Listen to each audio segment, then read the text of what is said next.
अभी जुलाई में एक मीटिंग होती है जो कोलंबो में मीटिंग होती है, उसमें एक्सेप्ट किया जाता है, जो फाइनेंशियल मॉडल एक्सेप्ट किया, जो फाइनेंसेस बजट एक्सेप्ट किया जाता है, उस पर जयशा का साइन है, बिकॉज वो आईसीसी के फाइनेंस हेड थे।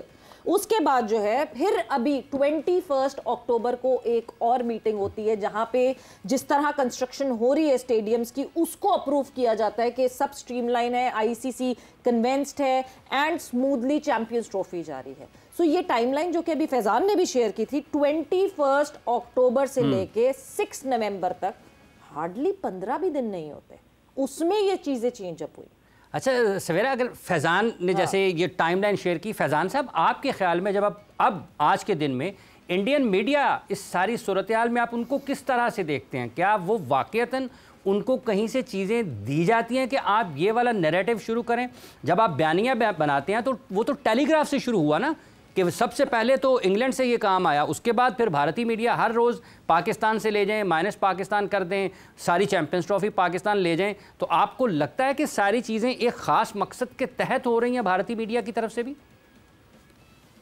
देखिए, मैं भारतीय मीडिया के हवाले से आपके सवाल के जवाब से पहले मैं एक चीज मैं यहाँ ऐड करना चाहूंगा। जो अभी डिस्कशन हो रही थी ना कि पाकिस्तान क्रिकेट बोर्ड ने पहले क्यों ये बात नहीं की, भाई ये पाकिस्तान क्रिकेट बोर्ड का सवाल करने की जरूरत थोड़ी है, आईसीसी को सवाल करना चाहिए था, बीसीसीआई से कि भाई बताओ तुम्हें क्या मसला है। इवेंट आईसीसी का है, आईसीसी ने पाकिस्तान को होस्ट बनाया, तो अब आईसीसी की जिम्मेदारी है कि वो मेक श्योर करे कि तमाम बोर्ड्स आके पाकिस्तान में खेले, तमाम टीमें पाकिस्तान में आके खेले।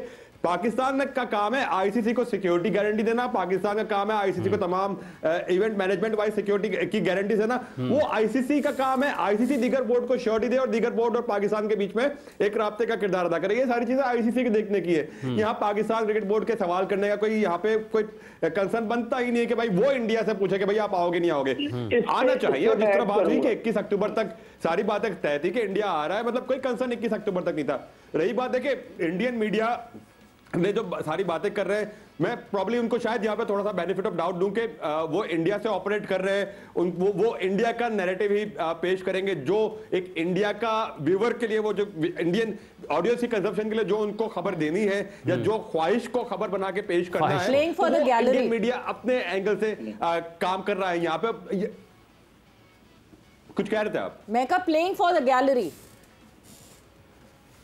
देखिए ये तो चलता है, ये चीजें होती है। और इंडियन मीडिया में जिस तरह की खबरें आ रही है या जिस तरह हम चीजें ऑब्जर्व कर रहे हैं कि ये हो गया वो हो गया। अब देखिए ना, 4 दिन पहले इंडियन मीडिया ये चला रहा था कि सरेंडर कर दिया पाकिस्तान ने, हाइब्रिड मॉडल को मान दिया।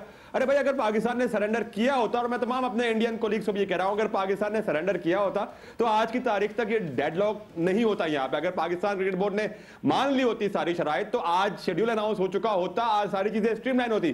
पाकिस्तान ने कोई शराइत नहीं मानी, पाकिस्तान ने कंडीशंस रखी कि अच्छा ठीक है आप चाहते तो हम इस सूरत में ये बात मानने को तैयार है कि आप भी जैसा तुम करोगे हम भी वैसा ही करेंगे, बराबरी की बुनियाद पे सारी चीजें होंगी। क्रिकेट मैं कल देख रहा था कि एक भारतीय एंकर बड़े शोर शराबे के लिए बड़े माने जाते हैं, वो एक पाकिस्तानी जर्नलिस्ट पे कह रहे थे कि हम आपसे बहुत बड़े हैं। कि भाई ये इकोनॉमी में शायद आप बहुत बड़े हो, बट जब आप स्पोर्ट्स की बात करते हैं ना, तो स्पोर्ट्स का बुनियादी उसूल इक्वालिटी है। स्पोर्ट्स में सिर्फ और सिर्फ जो फर्क आता है वो स्किल्स के बेस पर आता है, तो स्किल पे आप मुकाबला करें, यहाँ पे बाकी सारी चीजें साइड में होती है। और ये तारीख गवाह है, बहुत सारे 65 मुल्कों ने 1980 के यूएसएसआर वाले ओलंपिक्स का बाइकआउट किया, मॉस्को ओलंपिक्स का, लेकिन आईओसी ने कहा कि ठीक है नहीं आते 60 से ज्यादा मुल्क ना आए, ओलंपिक्स वही होगा।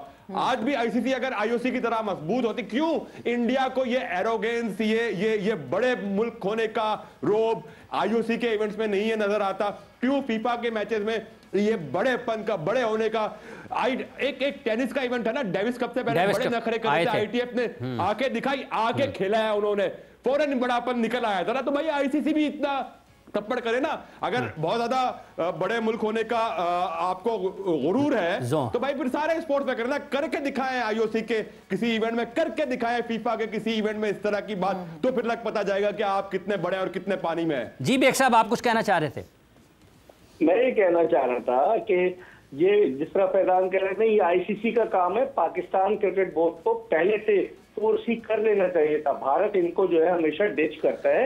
आप देखें कि जब एक स्टोरी छपी, कहां से छपी, प्रेस ट्रस्ट ऑफ इंडिया की स्टोरी आई कि भारतीय क्रिकेट टीम पाकिस्तान का दौरा नहीं करेगी, और जून में जब T20 वर्ल्ड कप का फाइनल हो रहा था वेस्ट इंडीज में, तो पीसीबी के चैनल वहां गए थे, उनको चाहिए था कि वो लॉबी करते।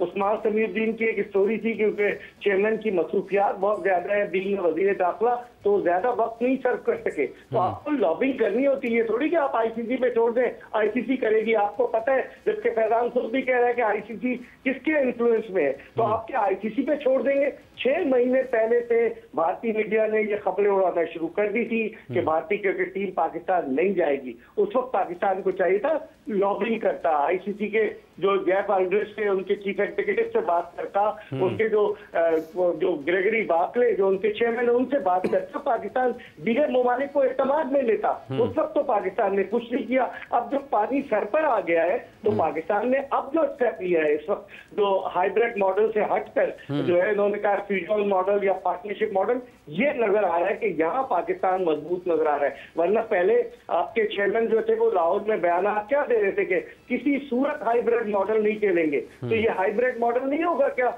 अगर आप जाके भारत जो है तीनों मैचेज और फिर अगर सेमीफाइनल फाइनल खेलता है तो कौन सा मॉडल होगा? कान इधर से पकड़े, कान उधर से पकड़े, नाम तब्दील कर दे, फर्क नहीं पड़ेगा। लेकिन उसमें पाकिस्तान क्रिकेट बोर्ड ने एक डिस्ट्रिक्ट जो काबिल तारीफ है वो ऐड की है कि अगर होगा हाइब्रिड मॉडल पे तो उसका नाम बदले और आइंदा पाकिस्तानी क्रिकेट टीम भारत के दौरे पर इस तरह से नहीं जाएगी, पाकिस्तान भी हाइब्रिड में खेलेगा। जहां मैं समझता हूँ कि हमारी लॉबिंग की जो है वो बहुत जरूरत थी। 6 फरवरी को इकबाल साहब, हम लॉबिंग की बात कर रहे हैं। इंग्लैंड की टीम यहाँ टूर कर रही थी, इंग्लैंड के जो चेयर थे उन्होंने जो है यहाँ हमारी सरजमीन पे मुल्तान में खड़े होकर बात की। एक जुमले में उन्होंने कहा बड़ा अच्छा है, we'll travel to Pakistan for champions trophy, मगर दूसरे जुमले में उन्होंने कहा कि इंडिया के बगैर चैंपियंस ट्रॉफी नहीं हो सकती। हम जितनी भी लॉबिंग कर लेते, उस लॉबिंग के बावजूद क्या हम ये बात भूल सकते हैं कि इनके प्लेयर्स आईपीएल में जाते हैं, आईपीएल से कमीशन मिलता है इन सारे बोर्ड्स को, इनके प्लेयर्स उसके अलावा जिस तरह बीसीसीआई ज्यादा फंड लाता है, at the end of the day money matters. No, मैं बिल्कुल आपकी बात मैं बेग साहब से पहले एक चीज, बेग साहब एक चीज मैं एक ऐड करना चाहूंगा। बेग साहब सॉरी कतकलामी हुई, बट देखिए ना, मनी मैटर्स, बट स्पोर्ट्स की वैल्यूज भी कोई चीज होती है। कब तक मनी मैटर्स करते रहेंगे? कब ये ऑस्ट्रेलिया, न्यूजीलैंड, इंग्लैंड जैसे क्रिकेट बोर्ड जो बड़ी बात करते हैं अपनी वैल्यूज की, वो कब खेलों की वैल्यूज के लिए खड़े होंगे? अगर अब नहीं खड़े होंगे तो कभी भी क्रिकेट की वैल्यूज नहीं खड़ी हो पाएंगी यहाँ पे दोबारा। अच्छा बेग साहब, इसमें एक चीज़ शामिल कर लें, एक वक्त ऐसा भी था कि जब इंग्लैंड और ऑस्ट्रेलिया को वीटो का हक हासिल था, तो आपको लगता है क्रिकेट एक मरतबा फिर उसी तरफ बढ़ रही है?